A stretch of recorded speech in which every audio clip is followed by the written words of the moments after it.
اور زمین پر کوئی چلنے پھرنے والا نہیں مگر اس کا رزق اللہ کے ذمے ہے. وہ اس کے رہنے کی جگہ کو بھی جانتا ہے اور جہاں سونپا جاتا ہے اسے بھی.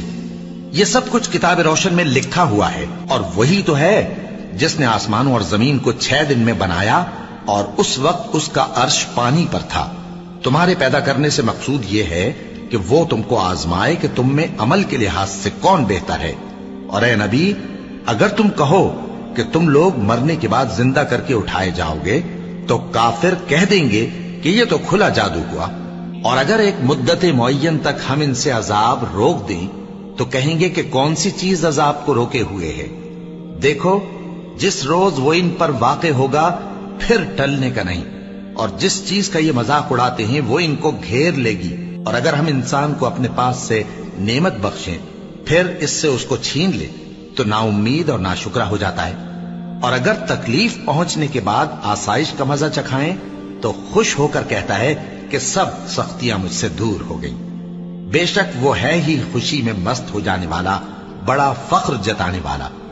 ہاں، جنہوں نے صبر کیا اور عمل نیک کیے یہی ہیں جن کے لیے بخشش اور اجر عظیم ہے. تو شاید تم کچھ چیز وہی میں سے جو تمہارے پاس آتی ہے چھوڑ دو اور اس خیال سے تمہارا دل تنگ ہو کہ کافر یہ کہنے لگیں کہ اس پر کوئی خزانہ کیوں نہیں نازل ہوا یا اس کے ساتھ کوئی فرشتہ کیوں نہیں آیا. اے نبی، تم تو صرف نصیحت کرنے والے ہو اور اللہ ہر چیز کا نگہبان ہے. کیا یہ لوگ کہتے ہیں کہ اس نے قرآن از خود بنا لیا ہے؟ کہہ دو کہ اگر سچے ہو تو تم بھی ایسی 10 صورتیں بنا لاؤ اور اللہ کے سوا جس جس کو بلا سکتے ہو بلا بھی لو. بس اگر وہ تمہاری بات قبول نہ کریں تو جان لو کہ یہ قرآن اللہ کے علم سے اترا ہے اور یہ کہ اس کے سوا کوئی معبود نہیں. تو کیا تم لوگ اسلام لاتے ہو؟ جو لوگ دنیا کی زندگی اور اس کی زیب و زینت کے طالب ہوں ہم ان کے اعمال کا بدلہ انہیں دنیا ہی میں دے دیتے ہیں اور اس میں ان کی حق تلفی نہیں کی جاتی. یہ وہ لوگ ہیں جن کے لیے آخرت میں آتش جہنم کے سوا اور کچھ نہیں، اور جو عمل انہوں نے دنیا میں کیے سب برباد اور جو کچھ یہ کرتے رہے سب ضائع ہوا. بھلا جو لوگ اپنے پروردگار کی طرف سے دلیل روشن رکھتے ہوں اور ان کے ساتھ ایک آسمانی گواہ بھی اس کی جانب سے ہو اور اس سے پہلے موسیٰ کی کتاب ہو جو پیشوا اور رحمت ہے، تو کیا وہ قرآن پر ایمان نہیں لائیں گے؟ یہی لوگ تو اس پر ایمان لاتے ہیں، اور جو کوئی اور فرقوں میں سے اس سے منکر ہو تو اس کا ٹھکانہ آگ ہے. تو تم اس قرآن سے شک میں نہ ہونا، یہ تمہارے پروردگار کی طرف سے حق ہے، لیکن اکثر لوگ ایمان نہیں لاتے. اور اس سے بڑھ کر ظالم کون ہوگا جو اللہ پر جھوٹ باندھے؟ ایسے لوگ اپنے رب کے سامنے پیش کیے جائیں گے اور گواہ کہیں گے کہ یہی لوگ ہیں جنہوں نے اپنے پروردگار پر جھوٹ بولا تھا. سن رکھو کہ ظالموں پر اللہ کی لعنت ہے، جو اللہ کے رستے سے روکتے اور اس میں کجی چاہتی ہیں اور وہ آخرت کا بھی انکار کرتے ہیں. یہ لوگ زمین میں کہیں چھپ کر اللہ کو ہرا نہیں سکتے اور نہ اللہ کے سوا کوئی ان کا حمایتی ہے. اے پیغمبر، ان کو دگنا عذاب دیا جائے گا کیونکہ یہ شدت کفر سے تمہاری بات نہیں سن سکتے تھے اور نہ تم کو دیکھ سکتے تھے.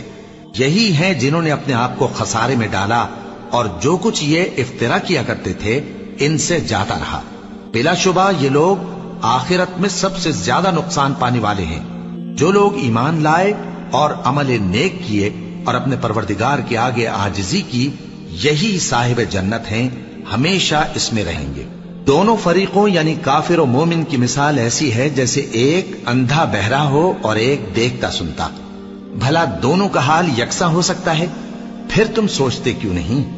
اور ہم نے نوح کو ان کی قوم کی طرف بھیجا تو انہوں نے ان سے کہا کہ میں تم کو کھول کھول کر ڈر سنانے اور یہ پیغام پہنچانے آیا ہوں کہ اللہ کے سوا کسی کی عبادت نہ کرو، مجھے تمہاری نسبت دردناک عذاب کا خوف ہے. تو ان کی قوم کے سردار جو کافر تھے کہنے لگے کہ ہم تم کو اپنے ہی جیسا ایک آدمی دیکھتے ہیں اور یہ بھی دیکھتے ہیں کہ تمہارے پیرو وہی لوگ ہوئے ہیں جو ہم میں ادنا درجے کے ہیں اور وہ بھی سطحی رائے سے، اور ہم تم میں اپنے اوپر کسی طرح کی فضیلت نہیں دیکھتے بلکہ تمہیں جھوٹا خیال کرتے ہیں. فرمایا کہ اے قوم دیکھو تو اگر میں اپنے پروردگار کی طرف سے دلیل روشن رکھتا ہوں اور اس نے مجھے اپنے ہاں سے رحمت بخشی ہو جس کی حقیقت تم سے پوشیدہ ہو گئی ہے، تو کیا ہم اس کے لیے تمہیں مجبور کر سکتے ہیں جبکہ تم اس سے ناخوش ہو؟ اور اے قوم، میں اس نصیحت کے بدلے تم سے مال و زر کا مطالبہ تو نہیں کرتا، میرا صلہ تو اللہ کے ذمے ہے، اور جو لوگ ایمان لائے ہیں میں ان کو نکالنے والا بھی نہیں ہوں، وہ تو اپنے پروردگار سے ملنے والے ہیں، لیکن میں دیکھتا ہوں کہ تم لوگ نادانی کر رہے ہو۔ اے میری قوم، اگر میں ان کو نکال دوں تو اللہ کی گرفت سے بچانے کے لیے کون میری مدد کر سکتا ہے؟ بھلا تم غور کیوں نہیں کرتے؟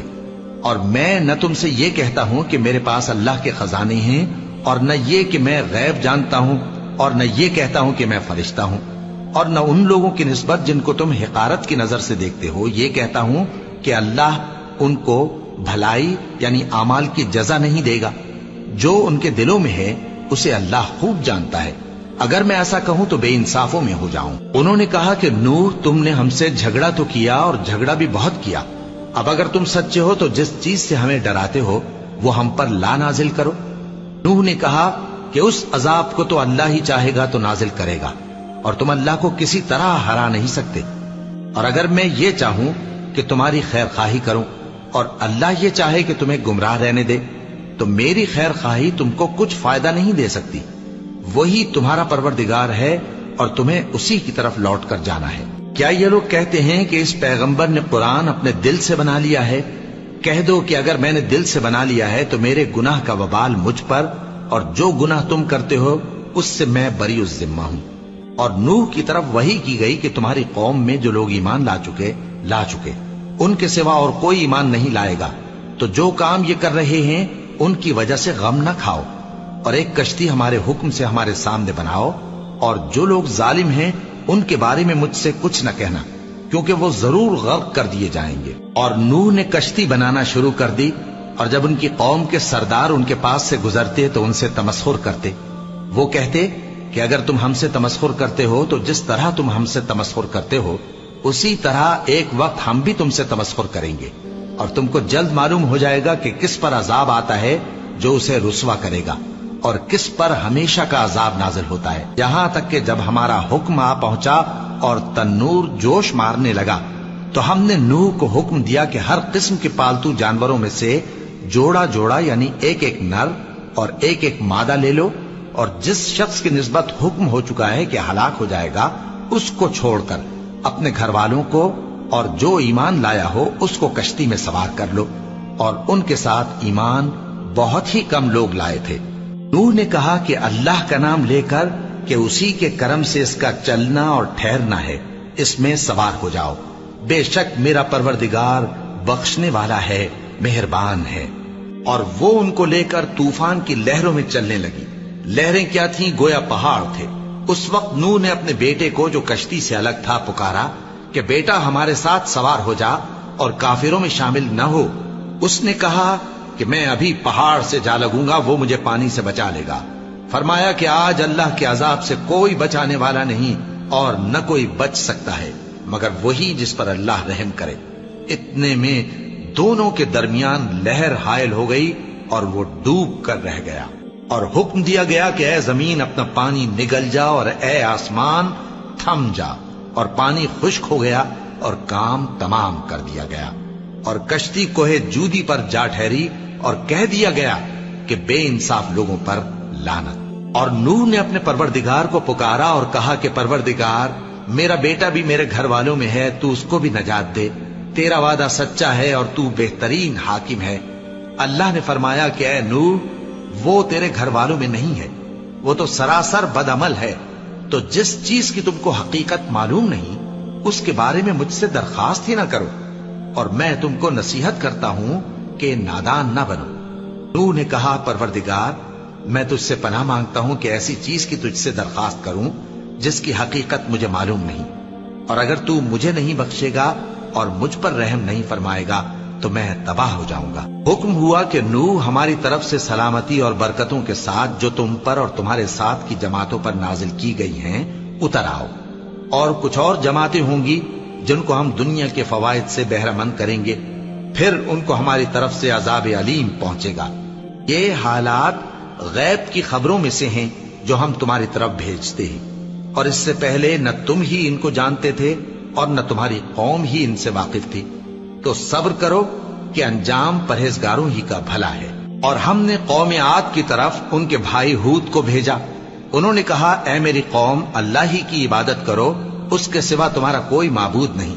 تم شرک کر کے اللہ پر محض بہتان باندھتے ہو. میری قوم میں اس واضح و نصیحت کا تم سے کچھ صلہ نہیں مانگتا. میرا صلہ تو اس کے ذمے ہے جس نے مجھے پیدا کیا. بھلا تم سمجھتے کیوں نہیں؟ اور اے قوم اپنے پروردگار سے بخشش مانگو، پھر اس کے آگے توبہ کرو. وہ تم پر آسمان سے موسلا دھار بارش برسائے گا اور تمہاری طاقت پر طاقت بڑھائے گا. اور دیکھو گناہگار بن کر روگردانی نہ کرو. وہ بولے ہود تم ہمارے پاس کوئی دلیل ظاہر نہیں لائے، اور ہم صرف تمہارے کہنے سے نہ اپنے معبودوں کو چھوڑنے والے ہیں اور نہ تم پر ایمان لانے والے ہیں. ہم تو یہ سمجھتے ہیں کہ ہمارے کسی معبود نے تمہیں تکلیف پہنچا کر دیوانہ کر دیا ہے. انہوں نے کہا کہ میں اللہ کو گواہ کرتا ہوں اور تم بھی گواہ رہو کہ جن کو تم اللہ کا شریک بناتے ہو میں ان سے بیزار ہوں. یعنی جن کی اللہ کے سوا عبادت کرتے ہو، تو تم سب مل کر میرے بارے میں جو تدبیر کرنی چاہو کر لو اور مجھے مہلت نہ دو. میں اللہ پر جو میرا اور تمہارا سب کا پروردگار ہے بھروسہ رکھتا ہوں. زمین پر جو چلنے پھرنے والا ہے وہ اللہ کے قبضہ قدرت میں ہے. بے شک میرا پروردگار سیدھے رستے پر ہے. اب اگر تم روگردانی کرو گے تو جو پیغام میرے ذریعے تمہاری طرف بھیجا گیا ہے وہ میں نے تمہیں پہنچا دیا ہے، اور میرا پروردگار تمہاری جگہ اور لوگوں کو لا بسائے گا، اور تم اللہ کا کچھ بھی نہیں بگاڑ سکو گے. میرا پروردگار تو ہر چیز پر نگہبان ہے. اور جب ہمارا حکم عذاب آ پہنچا تو ہم نے ہود کو اور جو لوگ ان کے ساتھ ایمان لائے تھے ان کو اپنی مہربانی سے بچا لیا اور انہیں عذاب شدید سے نجات دی. یہ وہی قوم عاد ہے جس نے اللہ کی نشانیوں سے انکار کیا اور اس کے پیغمبروں کی نافرمانی کی اور ہر سرکش و متکبر کا کہا مانا. اور اس دنیا میں بھی لعنت ان کے پیچھے لگی رہی اور قیامت کے دن بھی لگی رہے گی. دیکھو قوم عاد نے اپنے پروردگار سے کفر کیا، اور سن رکھو قوم عاد پر پھٹکار ہے جو ہود کی قوم تھی. اور قوم سمود کی طرف ان کے بھائی صالح کو بھیجا تو انہوں نے کہا اے قوم اللہ ہی کی عبادت کرو، اس کے سوا تمہارا کوئی معبود نہیں. اسی نے تم کو زمین سے پیدا کیا اور اس میں آباد کیا، تو اس سے مغفرت مانگو اور اس کے آگے توبہ کرو. بے شک میرا پروردگار نزدیک بھی ہے اور دعا کا قبول کرنے والا بھی ہے. انہوں نے کہا کہ صالح اس سے پہلے ہم تم سے کئی طرح کی امیدیں رکھتے تھے، اب وہ منقطع ہو گئی. کیا تم ہم کو ان چیزوں سے منع کرتے ہو جن کو ہمارے بزرگ پوجتے آئے ہیں؟ اور جس بات کی طرف تم ہمیں بلاتے ہو اس کی طرف سے ہم بڑے بھاری شک میں ہیں. صالح نے کہا اے میری قوم بھلا دیکھو تو اگر میں اپنے پروردگار کی طرف سے کھلی دلیل پر ہوں اور اس نے مجھے اپنے ہاتھ سے نبوت کی نعمت بخشی ہو، تو اگر میں اللہ کی نافرمانی کروں تو اس کے سامنے میری کون مدد کرے گا؟ تم تو کفر کی باتوں سے میرا نقصان ہی کرتے ہو. اور یہ بھی کہا کہ اے قوم یہ اللہ کی اونٹنی تمہارے لیے ایک نشانی یعنی معجزہ ہے، تو اس کو چھوڑ دو کہ اللہ کی زمین میں جہاں چاہے چرتی پھرے، اور اس کو کسی طرح کی تکلیف نہ دینا ورنہ تمہیں جلد عذاب آ پکڑے گا. مگر انہوں نے اس کو کاٹ ڈالا. تو صالح نے کہا کہ اپنے گھروں میں 3 دن اور فائدے اٹھا لو، یہ وعدہ ہے کہ جھوٹا نہ ہوگا. پس جب ہمارا حکم آ گیا تو ہم نے صالح کو اور جو لوگ ان کے ساتھ ایمان لائے تھے ان کو اپنی مہربانی سے بچا لیا اور اس دن کی رسوائی سے محفوظ رکھا. بے شک تمہارا پروردگار طاقتور ہے، زبردست ہے. اور جن لوگوں نے ظلم کیا تھا ان کو چنگھاڑ کی صورت میں عذاب نے آ پکڑا تو وہ اپنے گھروں میں اوندھے پڑے رہ گئے، گویا کبھی ان میں بسے ہی نہ تھے. سن رکھو کہ قوم سمود نے اپنے پروردگار سے کفر کیا، اور سن رکھو قوم سمود پر پھٹکار ہے. اور ہمارے فرشتے ابراہیم کے پاس بشارت لے کر آئے تو سلام کہا، انہوں نے بھی جواب میں سلام کہا. ابھی کچھ وقفہ نہیں ہوا تھا کہ ابراہیم ایک بھنا ہوا بچڑا لے آئے. پھر جب دیکھا کہ ان کے ہاتھ کھانے کی طرف نہیں بڑھتے یعنی وہ کھانا نہیں کھاتے تو ان کو اجنبی سمجھ کر دل میں خوف کیا. فرشتوں نے کہا کہ خوف نہ کیجیے، ہم قوم لوط کی طرف ان کے ہلاک کرنے کو بھیجے گئے ہیں. اور ابراہیم کی بیوی جو پاس کھڑی تھی ہنس پڑی تو ہم نے اس کو اسحاق کی اور اسحاق کے بعد یعقوب کی خوشخبری دی. اس نے کہا اے میرے بچہ ہوگا، میں تو بڑھیا ہوں اور یہ میرے میاں بھی بوڑھے ہیں، یہ تو بڑی عجیب بات ہے. انہوں نے کہا کیا تم اللہ کی قدرت سے تعجب کرتی ہو؟ اے اہل بیت، تم پر اللہ کی رحمت اور اس کی برکتیں ہیں، وہ لائق تعریف ہے، بڑا ہے۔ پھر جب ابراہیم سے خوف جاتا رہا اور ان کو خوشخبری بھی مل گئی تو قوم لوط کے بارے میں لگے ہم سے بحث کرنے۔ بے شک ابراہیم بڑے تحمل والے، نرم دل اور رجوع کرنے والے تھے۔ اے ابراہیم، اس بات کو جانے دو، تمہارے پروردگار کا حکم آ پہنچا ہے اور ان لوگوں پر عذاب آنے والا ہے جو کبھی نہیں ٹلنے کا۔ اور جب ہمارے فرشتے لوط کے پاس آئے تو وہ ان کے آنے سے غمناک اور تنگ دل ہوئے اور کہنے لگے کہ آج کا دن بڑی مشکل کا دن ہے۔ اور لوط کی قوم کے لوگ ان کے پاس بے تحاشا دوڑتے ہوئے آئے اور یہ لوگ پہلے ہی سے انتہائی بیہودہ حرکتیں کیا کرتے تھے۔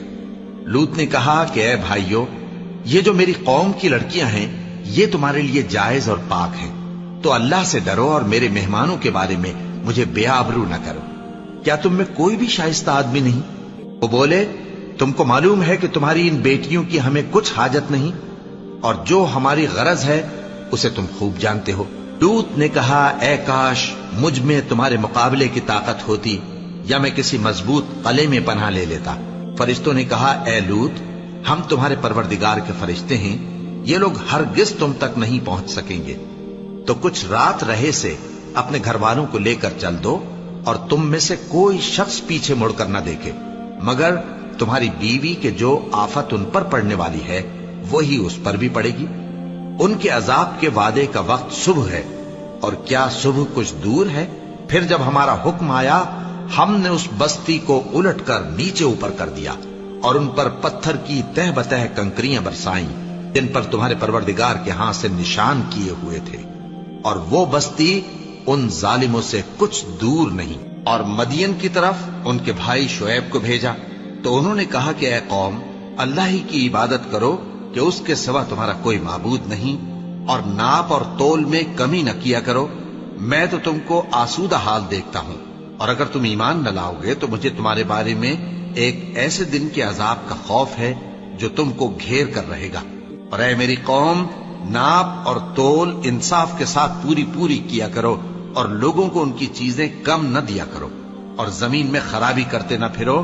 اگر تم کو میرے کہنے کا یقین ہو تو اللہ کا دیا ہوا نفع ہی تمہارے لیے بہتر ہے، اور میں تمہارا نگہبان نہیں ہوں۔ انہوں نے کہا اے شعیب، کیا تمہاری نماز تمہیں یہ سکھاتی ہے کہ جن کو ہمارے باپ دادا پوجتے آئے ہیں ہم ان کو ترک کر دیں، یا اپنے مال میں تصرف کرنا چاہیں تو نہ کریں؟ تم تو بڑے نرم دل اور بڑے سیدھے ہو۔ انہوں نے کہا کہ اے قوم، دیکھو تو اگر میں اپنے پروردگار کی طرف سے دلیل روشن پر ہوں اور اس نے اپنے ہاں سے مجھے نیک روزی دی ہو تو کیا میں اپنا فرض ادا نہ کروں؟ اور میں نہیں چاہتا کہ جس بات سے میں تمہیں منع کروں خود اس کو کرنے لگوں۔ میں تو جہاں تک مجھ سے ہو سکے تمہارے معاملات کی اصلاح چاہتا ہوں، اور اس بارے میں مجھے توفیق کا ملنا اللہ ہی کے فضل سے ہے۔ میں اسی پر بھروسہ رکھتا ہوں اور اسی کی طرف رجوع کرتا ہوں۔ اور اے قوم، میری مخالفت تم سے کوئی ایسا کام نہ کرا دے کہ جیسی مصیبت نوح کی قوم یا ہود کی قوم یا صالح کی قوم پر واقع ہوئی تھی ویسی ہی مصیبت تم پر واقع ہو۔ اور لوط کی قوم کا زمانہ تو تم سے کچھ دور نہیں، اور اپنے پروردگار سے بخشش مانگو اور اس کے آگے توبہ کرو، بے شک میرا پروردگار بڑا مہربان ہے، بہت محبت کرنے والا ہے۔ انہوں نے کہا کہ شعیب، تمہاری بہت سی باتیں ہماری سمجھ میں نہیں آتی، اور ہم دیکھتے ہیں کہ تم ہم میں کمزور بھی ہو، اور اگر تمہارے بھائی بند نہ ہوتے تو ہم تم کو سنسار کر دیتے، اور تم ہم پر کسی طرح بھی غالب نہیں ہو۔ انہوں نے کہا کہ اے قوم، کیا میرے بھائی بندوں کا دباؤ تم پر اللہ سے زیادہ ہے، اور اس کو تم نے پیٹھ پیچھے ڈال رکھا ہے؟ میرا پروردگار تو تمہارے سب اعمال کا احاطہ کیے ہوئے ہے۔ اور اے قوم، تم اپنی جگہ کام کیے جاؤ، میں اپنی جگہ کام کیے جاتا ہوں۔ تم کو ان قریب معلوم ہو جائے گا کہ رسوا کرنے والا عذاب کس پر آتا ہے اور جھوٹا کون ہے، اور تم بھی انتظار کرو، میں بھی تمہارے ساتھ انتظار کرتا ہوں۔ اور جب ہمارا حکم آ پہنچا تو ہم نے شعیب کو اور جو لوگ ان کے ساتھ ایمان لائے تھے ان کو تو اپنی رحمت سے بچا لیا، اور جو ظالم تھے ان کو چنگھاڑ نے آ دبوچا، تو وہ اپنے گھروں میں اوندھے پڑے رہ گئے، گویا ان میں کبھی بسے ہی نہ تھے۔ سن رکھو کہ مدین پر ویسی ہی پھٹکار ہے